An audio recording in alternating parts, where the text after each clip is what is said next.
Hello' বন্ধুসকল, যদি আপুনি আপোনাৰ ইনকাম চাৰ্টিফিকেট বনাব বিচাৰে তেনেহ'লে আপুনি এই ইনকাম চাৰ্টিফিকেট নিজে গৈ পেলাই বনাব পাৰিব। এই ইনকাম চাৰ্টিফিকেটৰ কাৰণে কি কি ডকুমেণ্টছ লাগিব আৰু ফৰ্ম ক'ত পোৱা যাব সকলো বিষয়ে মই আপোনাক আজি এই ভিডিঅ'টোত কৈ দিম।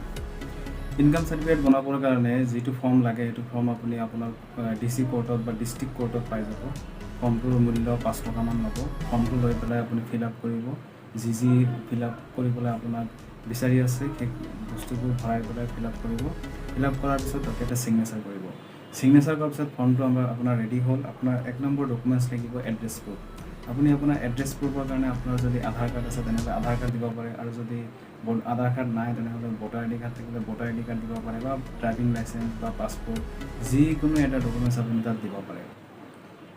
ছেকেণ্ড ডকুমেণ্টছ আপোনাক লাগিব, যদি আপোনাৰ ঘৰৰ দেউতাক যদি চাকৰি কৰে তেনেহ'লে এই চাকৰি যিটো শ্লিপ পায়, যিটো চেলেৰি পোৱাৰ পিছত যিটো শ্লিপ পায় সেই শ্লিপটো আপুনি জমা দিব লাগিব। আৰু যদি আপোনাৰ দেউতাই চাকৰি নকৰে তেনেহ'লে যদি আপুনি গাঁৱৰ অঞ্চলত থাকে তেনেহ'লে গাঁওবুঢ়াৰ পৰা এটা চাৰ্টিফিকেট লিখাই আনিব লাগিব। আৰু যদি আপুনি নগৰ অঞ্চলত থাকে তেনেহ'লে ৱাৰ্ড কমিশ্যনৰ পৰা সেই কাগজ এটা লিখাই আনিব লাগিব।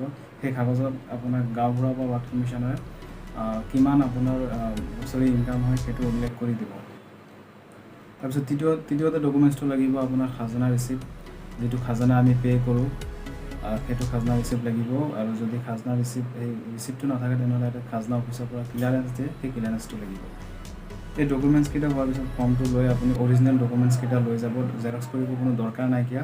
অৰিজিনেল ডকুমেণ্টছকেইটা লৈ পেলাই আপুনি কোৰ্ট কেম্পাছত গৈ পেলাই সুধিব কোনটো ক'ত আপোনাক অনলাইন ইনকাম চাৰ্টিফিকেট এপ্লাই কৰিব পাৰি, আপোনাক মানুহে দেখাই দিব। দেখাই দিয়াৰ পিছত সেইটো ৰুমলৈ গৈ পেলাই গোটেই ডকুমেণ্টছ দি আপোনাৰ ফৰ্মৰ সৈতে গোটেই ডকুমেণ্টছবোৰ দিয়াৰ পিছত তেওঁলোকে সেই ডকুমেণ্টছকেইটা এটা এটাকৈ স্কেন কৰিব। স্কেন কৰাৰ পিছত আপোনাৰ গোটেই ডকুমেণ্টছকেইটাৰ ফৰ্মটো আপোনাক ঘূৰাই দিব। তেওঁলোকে স্কেন কৰি বস্তুকেইটা অনলাইনতে তেওঁলোকে এপ্লাই কৰি দিব। এপ্লাই কৰাৰ পিছত আপোনাৰ পৰা এটা 80 ৰুপিজ ল'ব। বেলেগ বেলেগ জেগাত এই টকাটো বেলেগ বেলেগ হ'ব পাৰে, মই নাজানো, আপুনি সুধি ল'ব।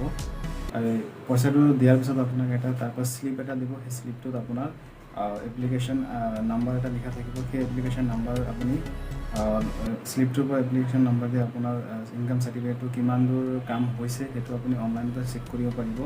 আৰু 10 দিনৰ ভিতৰত বা 15 দিনৰ ভিতৰত আপুনি য'তে এপ্লাই কৰিছিলে তাত গৈ পেলাই খবৰ ল'ব।